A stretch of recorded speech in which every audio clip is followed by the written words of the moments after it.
Duh, Kater Panda pergi kemana ya?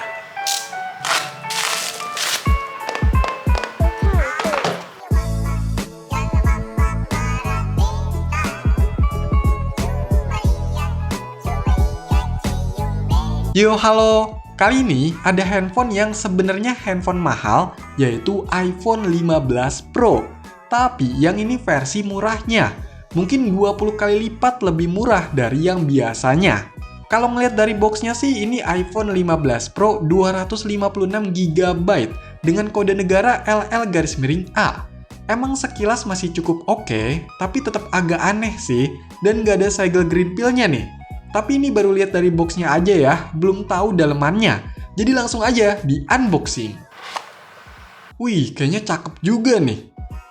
Di dalamnya, pertama ada unit handphonenya. Ditaruh dulu. Lanjut, ada tempat kertas-kertas yang isinya itu ada SIM ejector, bentukannya kayak gini, biasa ya. Dan ada semacam informasi singkat gitu, yang berbahasa Inggris. Terus dapat kabel data, ini udah USB Type-C. Tapi ininya masih USB-A. Dan kabelnya biasa aja sih, nggak yang tebel gitu ya. Udah, nggak ada apa-apa lagi. Jadi cuma ini aja isi box dari iPhone 15 Pro versi terlalu murah. Lanjut, cek unitnya. Beuh, ngeri ya. Apaan nih? Ada yang nempel-nempel warna biru gini ya? Dan ada segel merah keramatnya nih. Cuma yang biru-biru ini nggak bisa langsung dikletek ya, soalnya nyambung ke segel gitu. Apalagi ini handphone belum dites nyala, jadi ntar dulu deh kleteknya. Terus ini udah dibonusin pelindung layar segala ya, udah kepasang nih. Kalau yang ini baru deh, bisa dikletek aja. Oke, karena belum enak puter-puterin bodinya, jadi langsung aja dah coba dinyalain, semoga bisa nyala. Yes, nyala! Widih, logo Apple keroak nih. Dan inilah tampilan awal dari iPhone 15 Pro versi KW. By the way, ini langsung masuk ya, nggak ada setupnya gitu apa? Coba cek ke pengaturan. Nah, untuk versinya, ini ngaku iOS 17.0.2 dengan model iPhone 15 Pro LL-A. Untuk garansinya, ya udah habis nih 16 November 2024. iCloud-iCloud-annya ini kosong ya, aman. Dan BH-nya masih 100%. Widih. Kalau untuk kapasitas internalnya, ini gede banget cuy. 1 TB loh. Dan tersedianya 0,99 TB. Masa iya sistemnya kecil banget ya? Baru kepake 7 GB-an nih. Tapi nggak muncul kepake buat aplikasi apa aja. Padahal aplikasi bawaannya lumayan banyak. Udah ada aplikasi pihak ketiga sampai ke gamenya juga ada. Bahkan ini malah muncul aplikasi terjanggal kalau di iPhone, yaitu Google Play Store. Kan jadinya ketahuan ya. Oke, handphonenya udah saya cek. Dan karena udah gatal banget, bodo amat dah sama garansi. Jadi ini dikletek aja semuanya. Nah, jadi wujud aslinya itu kayak gini. iPhone 15 Pro warna natural titanium. Ini saya beli dari toko Pak Edi. Itu cuma 1 jutaan. Kenapa murah? Karena ini versi HDC, atau clone, atau KW, atau sebagainya lah. Intinya bukan yang asli. Tapi katanya mirip banget, 1:1. Jadi penasarin kan? Nah, di bagian depannya ini ada layar ukuran 6,1 inch. Atasnya ada sensor, kamera, dan earpiece. Kalau bawahnya kosong. Di sisi kanannya ada tombol power atau side button. Di sisi bawahnya ada speaker, lubang USB Type-C, dan mikrofon. Di sisi kirinya ada action button, pengatur volume, dan SIM tray yang bentukannya itu kayak gini. Jadi dia bisa dual nano SIM ya, atas bawah nih. Kayak iPhone 2 SIM fisik region mana gitu. Terus untuk bagian sisi atasnya ini kosong ya. Untuk bagian belakangnya, di sini ada kamera boba 3 biji nih. Ada lampu flash, ini harusnya sensor ya, mikrofon, dan ada logo Apple keroaknya. Untuk bahan belakangnya ini bukan pakai kaca, dan sampingnya ini bukan titanium ya, lebih ke metal sih. Tapi menurut saya, ini masih kerasa oke loh. Secara ukurannya pun kayaknya nggak beda jauh, kerasa compact gitu. Terus dari peletakan tombol dan sebagainya itu kayaknya nggak ada yang aneh sih.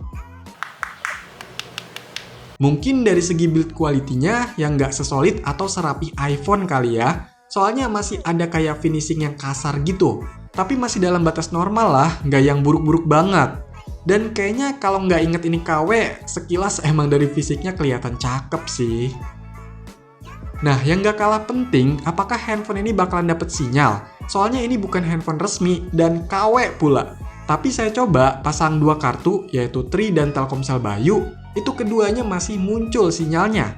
Bisa buat telepon, SMS, atau data internet. Nah, lucunya di sini jaringannya 5G loh. Padahal daerah saya belum tercover. Ya, kemungkinan ini cuma akal-akalan di tampilannya aja. Mau dijadiin 6G, 7G juga kayaknya bisa. Tapi aslinya sih ini 4G ya. Kelihatan nih pas saya coba speed test. Nah, kok bisa dapet sinyal? Ya, karena setelah saya cek lagi, IMEI-nya ini kemungkinan suntikan dari handphone lain yang dimasukin ke handphone ini. Soalnya pas saya cek, yang kedeteksi ini malah handphone Redmi Note 11 Pro. Terus IMEI 1 dan 2-nya ini malah sama pula. Harusnya beda gitu kan? Hadeh. Lanjut, ngomongin yang dari tadi kelihatan nih, layarnya. Untuk kualitas warna dan sudut pandang udah oke lah. Walaupun dilihat dari resolusinya, ini kayaknya nggak yang tajam-tajam banget. Dan bukan pakai panel AMOLED. Tapi udah cukup baik kalau menurut saya. Bahkan udah support multitouch sampai 10 sentuhan sekaligus. Dan emang masih cukup responsif lah sentuhannya. Dari desainnya pun ya ini mirip kayak yang aslinya. Ada Dynamic Island. Beneran nih, gokil sih. Tapi memang dari bezel samping layar ini kayaknya nggak setipis yang asli ya. Apalagi yang bawahnya nih, nggak sama kayak yang lain. Tapi kalau nggak dibandingin sama iPhone asli sih ya ini lagi-lagi udah oke kok. Dan untuk suaranya ini nggak tahu kenapa speakernya baru kedengeran kenceng itu di kisaran 80% ke atas. Tapi jadinya agak kecempreng juga sih. Ya nggak terlalu bagus lah untuk speakernya ini.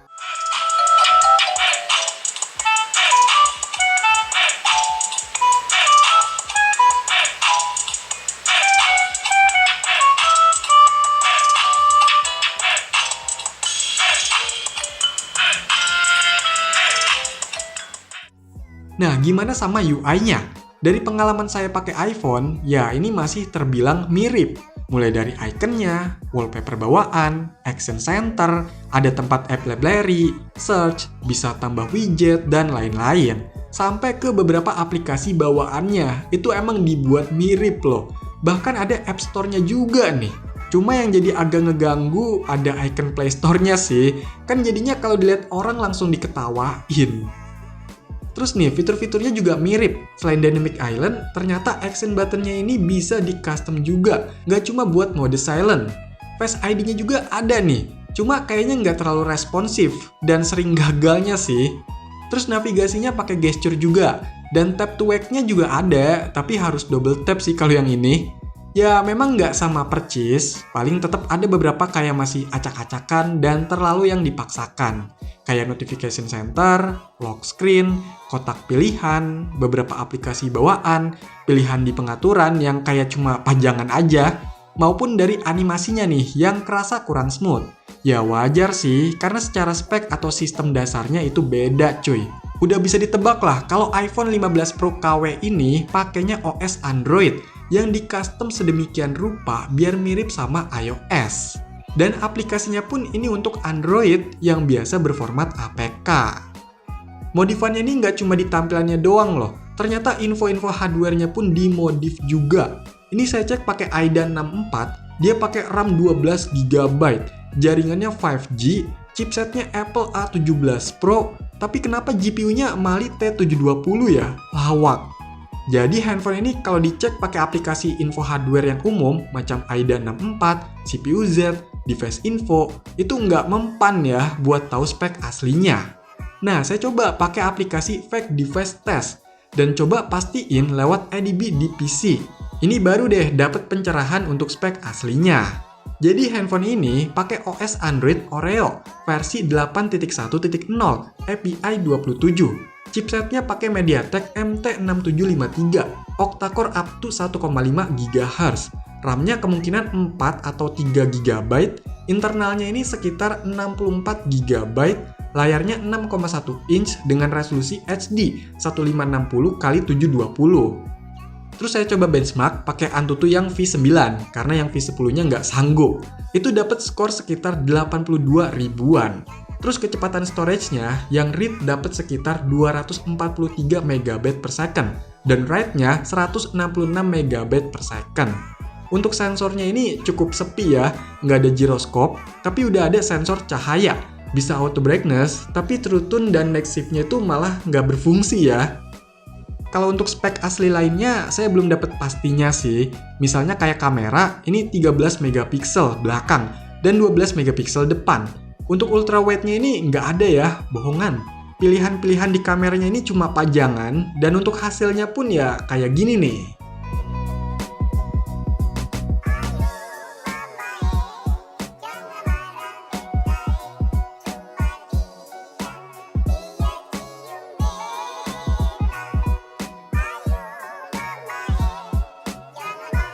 Oke, jadi ini adalah hasil rekaman video dari iPhone 15 Pro versi KW.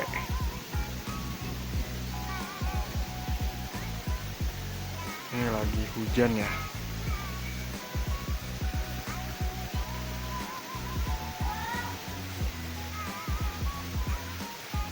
Kalau menurut kalian gimana nih untuk hasil rekaman videonya?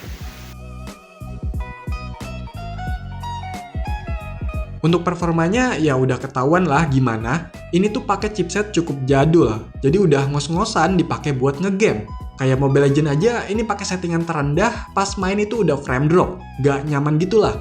Padahal kalau lihat di settingannya, ini bisa sampai ultra loh.